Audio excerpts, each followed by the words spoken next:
আমার ধারণা ডক্টর জাকির নায়েক শ্লোক নিয়ে খেলা করছেন। উনি শুধু শ্লোক নিয়ে খেলা করছেন। ইসলাম এই পৃথিবীর মানুষকে ভাগ করেছে দুই ভাগে, একটা হলো মুমিন, আরেকটা হলো কাফের। অবশ্যই আমরা ইসলাম ধর্মের এই কথাগুলো বিশ্বাস করি না, মানতেও পারি না। তাই ইসলাম ধর্ম যেভাবে আমাদের উপর সর্বজনীন ভ্রাতৃত্বকে চাপিয়ে দিচ্ছে, সেটা আসলে কখনোই সম্ভব না। ইসলাম মানুষের মধ্যে শুধু বিভেদ তৈরি করে। তাদের মধ্যেও আছে শিয়া, সুন্নি, এছাড়াও ইসলামে আরো 70টা গোত্র আছে। হ্যাঁ, আমি আমার প্রশ্ন করছি, সমস্যা ইসলাম এটা দিতে পারবে না। পৃথিবীতে একমাত্র হিন্দু ধর্মই আমাদের সর্বজনীন ভ্রাতৃত্ব উপহার দিতে পারবে। এক্কাম সত্তা বিপ্র বহুদা ভদান্তি, একটু আগে আপনি বললেন। ইসলাম এটা কোনোভাবেই মানে না। গরু হত্যা করছে, কাফির হত্যা করছে, তাদের সম্পত্তি কেড়ে নিচ্ছে, লুট, নারী নির্যাতন। ইসলামই বলে ভ্রাতৃত্ব, তাহলে কিভাবে আসবে? আপনার মুখে ভ্রাতৃত্বের কথা আসলে শুধু শ্লোক নিয়ে খেলা করা। আপনি আসলে হিন্দু ধর্ম বলতে গিয়ে ইসলাম ধর্ম বলে ফেলেছেন। ভাই, আপনি বেশ কিছু মন্তব্য করেছেন। আর ইসলাম বলে ইন্নাল্লাহ মাস্তাবিরিন, নিশ্চয়ই আল্লাহ তাদের সঙ্গে আছেন যারা ধৈর্যশীল। ভ্রাতৃত্ব বজায় রাখতে গেলে আপনাকে ধৈর্যশীল হতে হবে। ধৈর্যশীল যদি আমরা না হই, তাহলে ভাইয়ের সাথে ভাইয়ের যুদ্ধ লেগে যাবে। ইসলাম বলছে সূরা আল বাকারার 153 নম্বর আয়াতে আছে ইন্নাল্লাহ মাস্তাবিরিন, নিশ্চয়ই আল্লাহ ধৈর্যশীলদের সঙ্গে আছেন। আর ভ্রাতৃত্ব বজায় রাখতে চাইলে ধৈর্যশীল হতে হবে। আর আমি এখানে উপস্থিত গুরুজনদের শ্রদ্ধা করি। তিনি হয়তো হিন্দু ধর্ম সম্পর্কে ভালো জানেন, তবে দুঃখিত যে আমি তার সঙ্গে একমত নই। ইসলাম সম্পর্কে তার জ্ঞান কিছুটা কম। আর ওনার সাথে আমি একমত যে ইসলাম ধর্মে মানুষকে দুই ভাগে ভাগ করা হয়। একটা হলো যারা বিশ্বাসী মুমিন, আরেক দল হলো কাফির, উনি যেভাবে বললেন। আর প্রত্যেক ধর্মেই দুই প্রকার মানুষ আছে, এমনকি হিন্দু ধর্মেও হিন্দু আর অহিন্দু। খ্রিস্টান ধর্মে খ্রিস্টান আর অখ্রিস্টান, ইহুদি ধর্মে ইহুদি আর নন ইহুদি, ইসলামে মুসলমান আর অমুসলমান। তাহলে ইসলাম আলাদা হলো কি করে? আর আমি এখানে হিন্দু ধর্মের সমালোচনা করব না, আমি সমালোচনা করব না।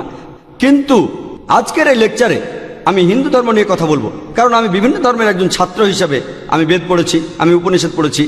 তবে এখানে ছোট্ট একটা মন্তব্য করি। হিন্দু ধর্মগ্রন্থ বেদে আছে যে এই মানুষ জাতি সৃষ্টি হয়েছে সর্বশক্তিমান ঈশ্বরের 4টে অংশ থেকে। তার মাথা থেকে এসেছে ব্রাহ্মণ, বুক থেকে এসেছে ক্ষত্রিয়, আর উরু থেকে বৈশ্যরা ব্যবসায়ী জাত, আর পা থেকে শূদ্ররা বর্ণপ্রথা। আমি এটা নিয়ে মন্তব্য করতে আসিনি, আমি এটা চাই না। আমি চাই না হিন্দু ভাইদের মনে আঘাত দিতে। ইসলাম ধর্ম এটার অনুমতি দেয় না। আমি এসব নিয়ে মন্তব্য করছি না, কোনো ধর্মের সমালোচনা করছি না, আমি কারো সমালোচনা করছি না। আমি কথা বলছি না যে কোনো ধর্ম ভুল।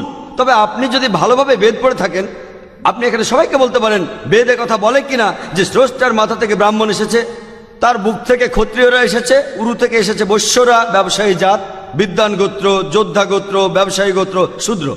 শূদ্ররা হলো সবচেয়ে নিম্নবর্ণের। আর ডক্টর আম্বেদকর এটা নিয়ে বই লিখেছেন। আমি সব খুলে বলছি না।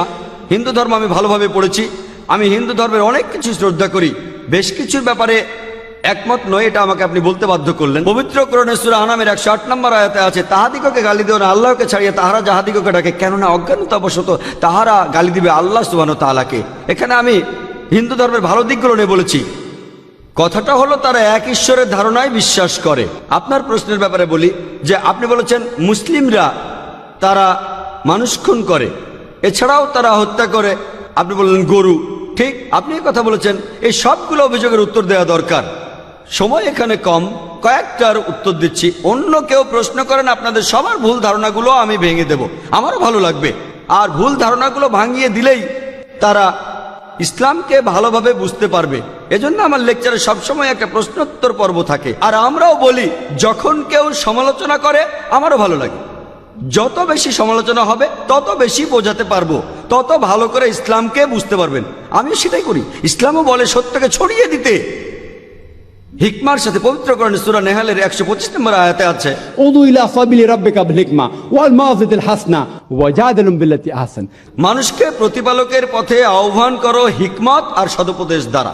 আর উহাদের সহিত তর্ক করিবে সবচেয়ে উত্তম পন্থায়। যখন বলা হয় আমরা আমিষ খেতে পারবো কিনা, গরু ছাগল কোরবানি দেয় ইত্যাদি, আর অনেক অমুসলিমই বলবে মুসলমান আপনারা সবাই নিষ্ঠুর মানুষ, প্রাণী হত্যা করেন। ভাই আপনাদের আমি বলি, একজন মুসলমান খুব ভালো মুসলমান হতে পারে, এমনকি যদি সে পুরোপুরি ভেজিটেরিয়ান হয়। এটা বলা হয়নি যে আপনাকে অবশ্যই ভেজিটেরিয়ান হতে হবে ভালো মুসলিম হতে গেলে, কিন্তু পবিত্র কোরআনে অনেকবারই বলা হয়েছে যখন তুমি মাংস খেতে পারো তখন মাংস খাবে না কেন। পবিত্র কোরআনে সূরা মাইদার 1 নম্বর আয়াতে উল্লেখ আছে, বলা হয়েছে যে ইয়া আইয়ুহাল্লাযিনা আমানু, হে মুমিনগণ তোমাদের অঙ্গীকার পূর্ণ করিবে, আর তোমাদের জন্য কিছু চতুষ্পদ প্রাণীকে হালাল করা হইয়াছে আর কিছু প্রাণী হারাম। পবিত্র কোরআনে সূরা নাহলের 5 নম্বর আয়াতে উল্লেখ আছে যে আল্লাহ চতুষ্পদ জন্তু সৃষ্টি করিয়াছেন যাহাতে তোমরা শীত নিবারণ করিতে পারো এবং উহাতে বহু উপকার রহিয়াছে এবং উহা হইতে তোমরা আহার করিয়া থাকো। পবিত্র কোরআনে সূরা মুমিনুনের 21 নম্বর আয়াতে উল্লেখ আছে তোমরা চতুষ্পদের মাংস আহার করতে পারো। আমরা জানি যে আমিষে, এখানে অনেক ডাক্তার আছেন, আমি একজন মেডিকেল ডাক্তার, এতে অনেক প্রোটিন আছে, প্রচুর আয়রন আছে, আর এগুলো খুবই সুস্বাদু। আর এইসব আমিষ জাতীয় খাবারে আপনি যে প্রোটিন পাবেন, এই পরিমাণ প্রোটিন আর কোথাও পাবেন না, আপনি পাবেন না। নিরামিষের মধ্যে সয়াবিনে আপনি সবচেয়ে বেশি প্রোটিন পাবেন, সেটাও আমিষের প্রোটিনের চেয়ে অনেক কম। আর এবার আমি গরু হত্যা নিয়ে কিছু কথা বলি। যদি হিন্দু ধর্মগ্রন্থগুলো পড়েন, আমি এখানে কোন ধর্মের সমালোচনা করছি না, ভাই একটা প্রশ্ন করেছেন তাই আমাকে সত্য কথাটা বলতে হবে।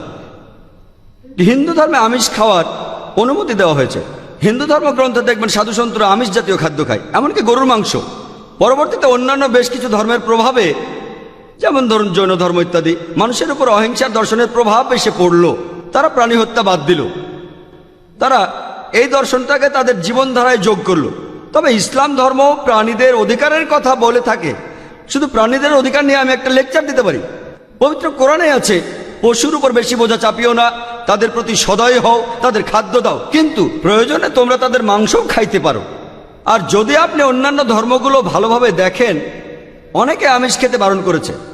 এই দর্শনের ভিত্তিটা হলো এই যে আপনি প্রাণী হত্যা করবেন না, কারণ তাদের জীবন আছে, সে কারণে আমিষ খাওয়াটা অন্যায়। আমি এর সাথে একমত। যদি কোনো মানুষের পৃথিবীতে মানুষ হত্যা না করে থাকে, সেখানে আমিই থাকবো সবার উপরে। সর্বজনীন ভ্রাতৃত্ব হিন্দু ধর্মে আছে যে সব প্রাণী আপনার ভাই। প্রত্যেক প্রাণী হোক সে সাপ, পাখি অথবা পতঙ্গ। আমি আপনাদের একটা প্রশ্ন করছি যে কোন মানুষটা হাজার হাজার ভাইকে না মেরেও 5 মিনিটের জন্য বেঁচে থাকতে পারে? এখানে যারা মেডিকেল সায়েন্স পড়েছেন তারা ভালো বুঝতে পারবেন যে আপনারা যখন নিঃশ্বাস নেন তখন আপনার শরীরে প্রচুর ময়লা জীবাণু ঢুকে, সেগুলোকে মেরে ফেলেন।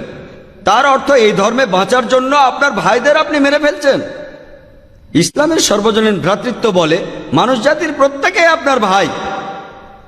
বিশ্বাসের ভ্রাতৃত্বে প্রত্যেক মুসলমানই ভাই ভাই, প্রত্যেক প্রাণীই আমার ভাই নয়। তবে অন্য প্রাণীদের রক্ষা করতে হবে, তাদের ক্ষতি করবেন না, বিনা কারণে তাদের অত্যাচার করবেন না, তবে প্রয়োজন হলে সেগুলোর মাংস খেতে পারেন। ইসলামের সর্বজনীন ভ্রাতৃত্ব বলে মানুষ জাতির প্রত্যেকেই আপনার ভাই। বিশ্বাসের ভ্রাতৃত্বে প্রত্যেক মুসলমানই ভাই ভাই, প্রত্যেক প্রাণীই আমার ভাই নয়। তবে অন্য প্রাণীদের রক্ষা করতে হবে, তাদের ক্ষতি করবেন না, বিনা কারণে তাদের অত্যাচার করবেন না, তবে প্রয়োজন হলে সেগুলোর মাংস খেতে পারেন।